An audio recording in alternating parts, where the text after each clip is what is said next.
Well, I can't imagine Jesus as a teenager because I can't imagine any teenager being perfect. Yeah, me either. Well, that's what we're talking about. Yeah, we are. Yeah, Jesus is 12 years old in this part of the story. So he's Chris, and I'm Jeff, and we're the Bible guys.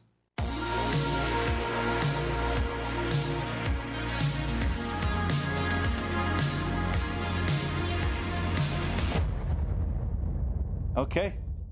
Well, hey, Chris, today we have a very important segment. Everybody loves it. And, you know, we've really enjoyed the last couple of times when you got to share what made Chris happy this week. Yeah, because I was complaining that people always think I'm mad about stuff. That's right. But I got to be honest with you, I just really don't like sentimental Chris. Not nearly as much. Sentimental Chris is less fun for me. I delight in passionate, fiery Chris. That's what I love. All right. Okay, All so right, sure. So we're gonna go back to what made Chris mad this week, and I just want to point out that this segment always happens on Friday because we want people going into their weekend just delighting in Chris's raging. I don't know why it always happens on Friday. Yeah. So as soon as by the way, I did not know that this question was going to be asked till about 3 minutes ago, maybe. Yeah. But I had one right away.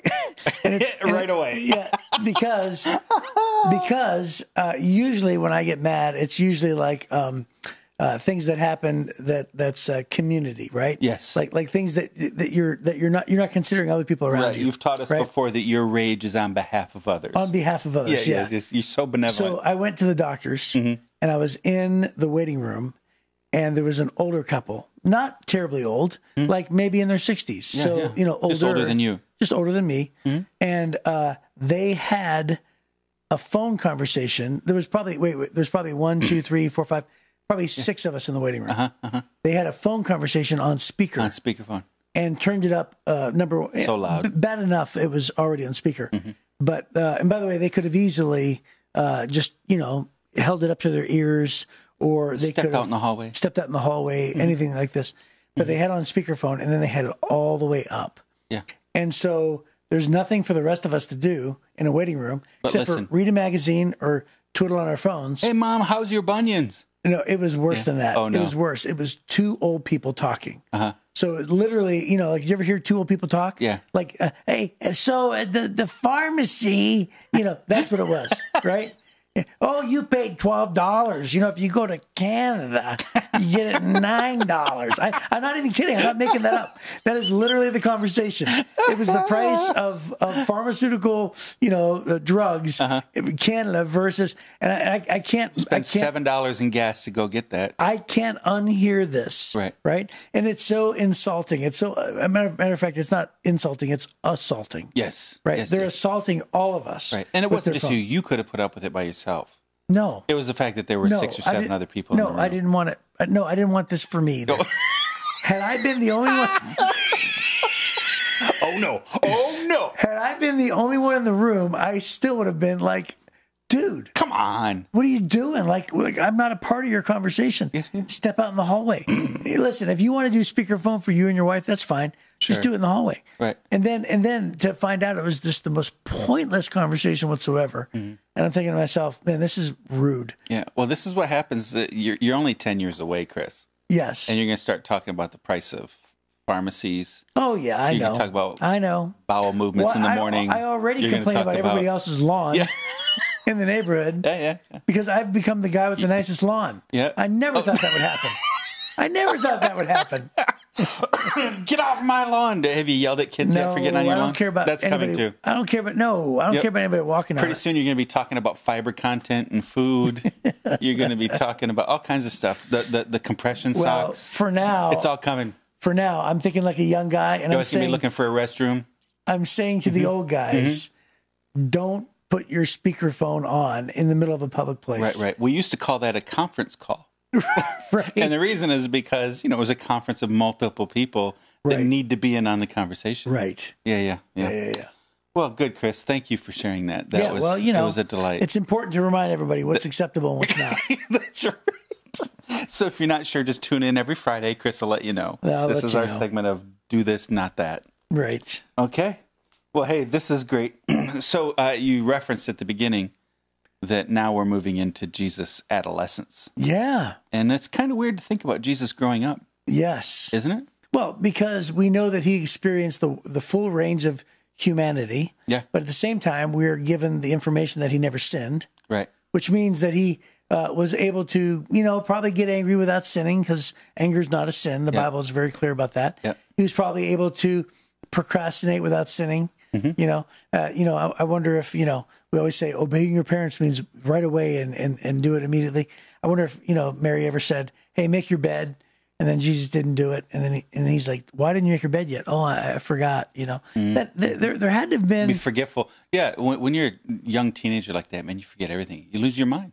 Well, it's hard to believe that Jesus had to learn how to talk. Mm-hmm. Jesus had to learn how to walk. Yeah. Like he had to be potty trained. Yes, he had to be potty trained. There are, when Joseph was teaching him the trade, Jesus probably made mistakes. Yeah. He probably cut himself, right? Mm-hmm. I mean, there are things that are, just because he wasn't sinful didn't mean he wasn't human. Yeah. And so, it's hard to see Jesus like that in our minds, not to mention there's almost nothing written about it other than this one passage that we're about to read. Right. Right? Well, we're actually going to read two passages, but one's just one verse. One verse out of Matthew, right? So remember, there's the idea in the Gospels of the parallel Gospels, and so sometimes that shows a story will show up in 2 or 3 or in all 4. This one shows up in 2 different spots. In Matthew chapter 2, verse 23. In one verse. Yep. And then Luke chapter 2, verse 39. So I'm just going to read them back to back, yep, if you don't mind. go ahead. And you'll pick up the likelihood. So Matthew says, so the family went and lived in a town called Nazareth.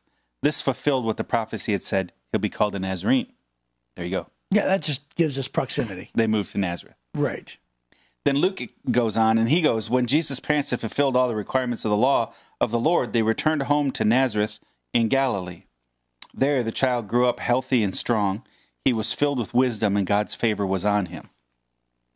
Every year, Jesus' parents went to Jerusalem for the Passover festival. When Jesus was 12 years old, they attended the festival as usual. After the celebration was over, they started home to Nazareth, but Jesus stayed behind in Jerusalem.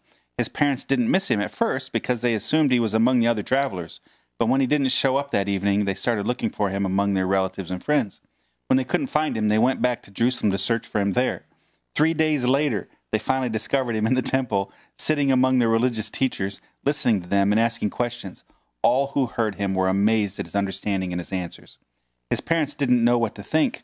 Son, his mother said to him, why have you done this to us? Your father and I have been frantic, searching for you everywhere.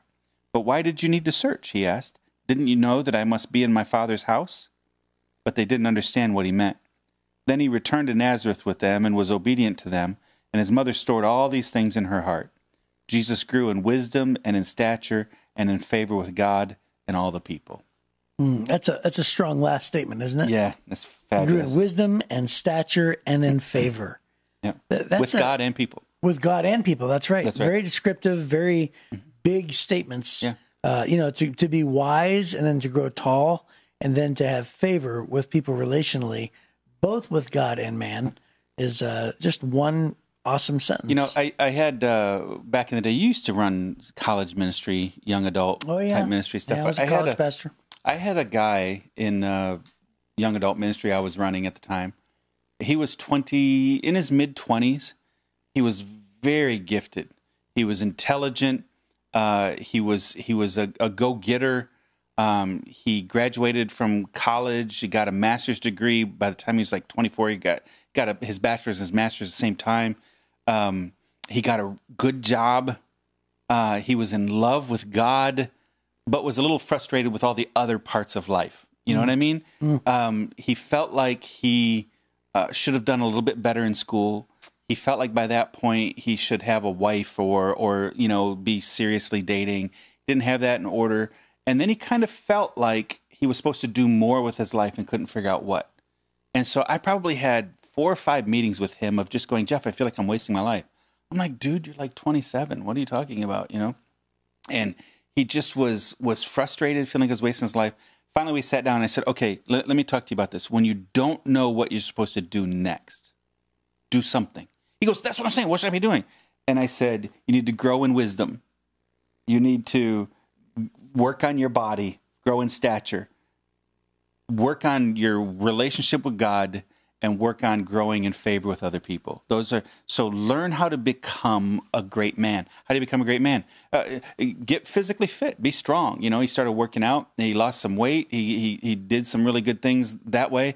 Grow in wisdom. How do you grow in wisdom? I said, dude, so you need to become more intellectually engaged with what you believe is going to be your career, but also grow in wisdom and God's wisdom. Spend a lot of time in the wisdom books in the Bible, in the book of Psalms, book of Proverbs, Ecclesiastes. Spend regular time there developing godly wisdom and instinct. Spend time in the Gospels so you could start to think like Jesus thinks. The way you build wisdom is to learn not what to think, but how to think. That's where I think wisdom comes from. So spend time learning how great, wise people think. And that means you have to spend time with them.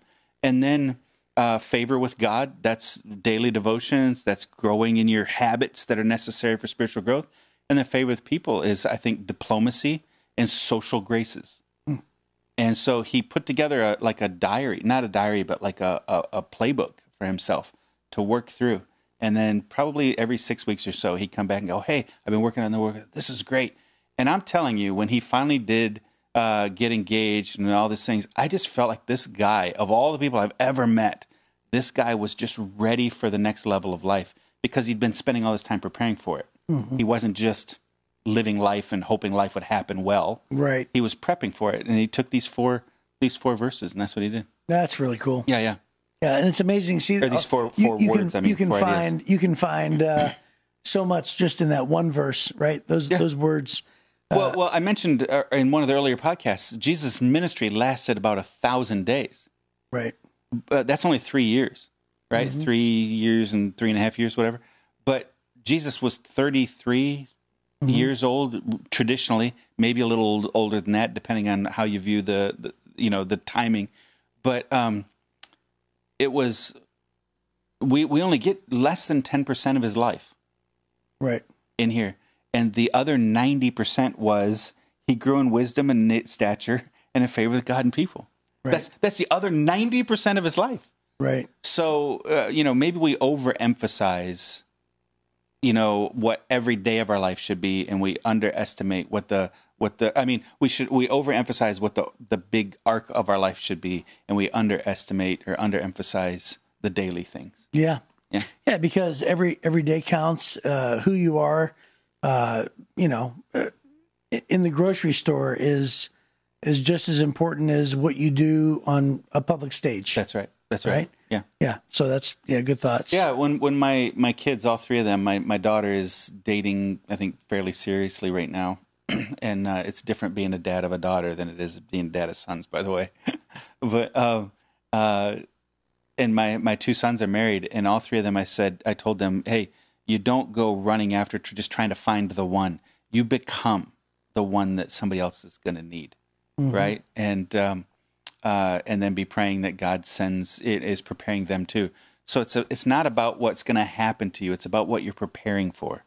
And that's why I think a daily devotion with God, daily prayer with God, these things, sometimes, I'll be honest with you, I get paid to do that. I get paid to do this stuff. Sometimes I read my Bible and put it away and go, not sure what I got out of that today. Mm-hmm. But it's developing the habit. It's developing we call them spiritual disciplines, right? Mm-hmm. Developing these disciplines that eventually become part of your character. And God's more concerned about your character than he is about specific events in your life. So I was a singles pastor for 2.5 years at my previous church before I became a lead pastor at a campus. And so that singles ministry had me interacting with literally hundreds and hundreds of people who were either single or never been married or, single again, those kind of people. And so the question of what should I be doing with my life? And I feel like there's more, and I feel like my life will begin after this happens, that kind of thing. And that was a massive part of my ministry. Yeah. And so my previous church before that I was a part of for only 9 months, that pastor made a statement, and I'll never forget it. And it said, "Are you the person that the person you're looking for is looking for?" Yeah. Isn't that great? Are you the person? Phrase. Are you the person that the person you're looking for is looking for? Yeah. And so the one that you're looking for, you want that person. And so the question is, are you the person that the one you're looking for is looking for. Yeah. It's just a great reflection for anybody who feels like, they're looking for somebody and their life will begin when they find that somebody. Yeah. Yeah. Yeah. We honor Mary and Joseph and what a sacrifice they made, what risks they took, the courage that it took, all those things. But the only parenting story of Mary and Joseph is they lose God. Right. They lost him. They lost him. And then it says 3 days later, right? So it's not like lost them, like I lost for an hour, right? Yeah. But it didn't lose him at Walmart. Right, for an hour. They lost him in a city back, 3 days ago. By the way, this is a true story. I set my daughter, Sarah, who was in a, one of those little carriers, baby carriers. Uh-huh. I set her on a table. Okay, on like a big church table, like a big rectangular table, and was doing stuff in the church, turned out all the lights, closed the doors of the entire church, and then got in my Tahoe with my wife and started to pull out. And we pulled out onto the road, and I bet you we went like 1 mile, and my wife turned around and screamed out of her mind. And said, "You forgot to load Sarah in the car." Now, she was safe, and she was in her little carrier, and she was in pitch black church lobby in a baby carrier. So we got 1 mile down the road, turned around. I felt like the worst father ever, and I was. And I pulled up, and I opened the doors, and she was not even crying. She was just sitting in the dark, like happy as a cricket, and that was bad enough. Yeah, and babies don't have anything to be afraid of. And that might have been a total of like 7 minutes. Yeah, that's hysterical. But 3 days later. Jenna was brand new born. It was our first Sunday.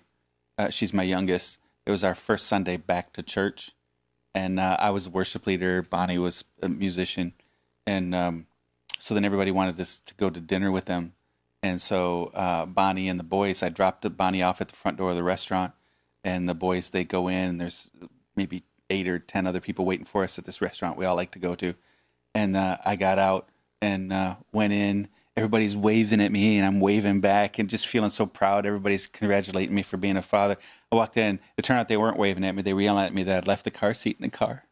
Oh. So I'd left Jenna, and it was in December, January, something. No. So cold. So cold. And I'm just walking in, just totally forgot. Yeah, so I did it too, man. But the car was still warm, I'm sure. Oh, yeah. It was literally the amount of time it took me to park at one end of the restaurant and walk in the front door. So it was, 3 minutes, but that's still, funny. I just felt so stupid because I thought everybody's like, look how nice everybody's being about what a good dad I am. That's so funny. And I went, I don't have my baby with me. And by the way, I thought that it was really interesting. The hidden gem in this passage is that they said when he didn't show up, they started looking among their relatives and friends. So, I mean, you never really picture you always picture Mary and Joseph and Jesus, those three. Mm-hmm, mm-hmm. But it says right here that there was relatives there. Oh yeah, right, and friends. Yeah, and so what family was there with Mary and Joseph? Yeah, was it Elizabeth? Yeah, right. Yeah, and Zechariah, maybe, and John the Baptist. Yeah, I don't know. People from the village, they would travel together in caravans to protect themselves from robbers and that kind of thing. Do you ever wonder though about people so we don't get anything for 18 more years after this. So nothing for 10 years, mm-hmm. So there's those first 2 and nothing for 10 years and then nothing more for 18 years afterwards. And so who are these friends? Do you think there's some mom, hey, what do you think about that Jesus boy? To the girls. Did Jesus have crushes on people, on girls? Did, so did he have acne? Did he start sweating when puberty hit? Did he all of a sudden get greasy and smelly? The answer to all that is yes. We were at fireworks, my wife and I, and there were some teenage boys that were maybe 13, 14. They were just too loud, too sweaty, too disheveled, but they were kind of showing off for this little cluster of girls. 7th and 8th grade girls just over, and little girls were laughing and giggling, acting so put out, but they wanted to stay close, right? Right. Can you imagine? Did you think Jesus and his buddies were too loud? Right. All the stuff that we go through this really, in my mind, this whole passage just really humanizes Jesus on a level that. Well, I just, so I've been watching The Chosen, and I think I referenced this episode even before, but there was an episode where I referenced the part of the episode where Jesus wasn't accepted in his hometown. Oh, yeah. And he actually said, I'm the Messiah, and everybody freaked out. In the same exact episode, right before that time, they invited Jesus to play a game.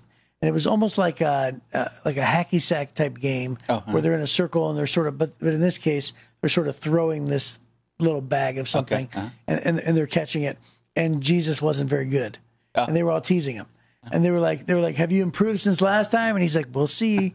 and they started playing this game. And at first I thought, like, why are they spending minutes doing this? And then afterwards, after, it gets done and it goes on to the next scene, you realize, I know exactly why they're doing that. Yeah. They were humanizing Jesus.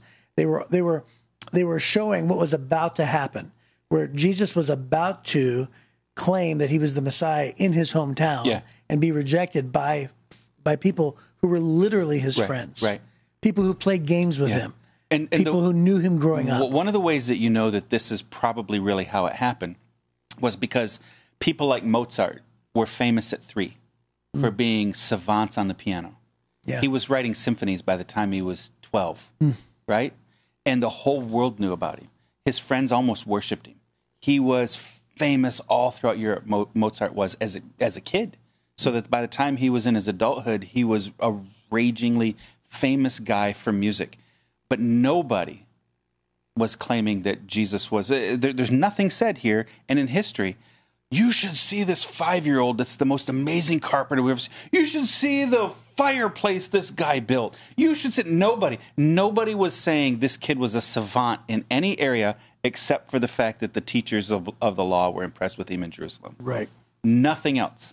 Everything else, for the sake of growing up, Jesus had to learn those skills, right? Because he's not considered... There's nothing referenced in history, nothing in the Bible... that he stood out. As a matter of fact, in Nazareth, people went, really? Are you serious? He's the Messiah? Right. Right? And it doesn't say, and he was good at darts.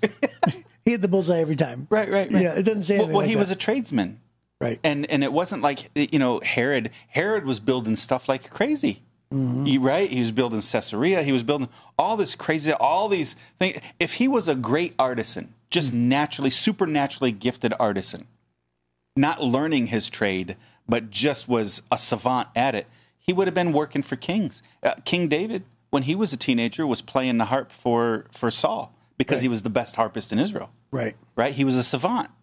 But there's nothing hinted that Jesus was supernaturally gifted at hacky sack or carving or doing woodwork or stonework or masonry or anything else. He was a normal kid that seemed to have a gift with regard to the Bible understanding. Which, by the way, is right in line with his humility.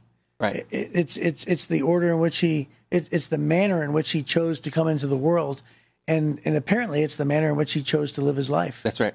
Just under the radar, average guy who, again, experienced every facet of humanity. And so that, back full circle to where we started, Jesus grew in wisdom, and in stature, and in favor with God and all the people. Right? He got better and better. He developed. These are skills that can be developed, and I think enhanced by the power of the Holy Spirit in our lives as we surrender to Him. That's great. Well, that's a great place to end, and we will see you next time on the Bible Guys.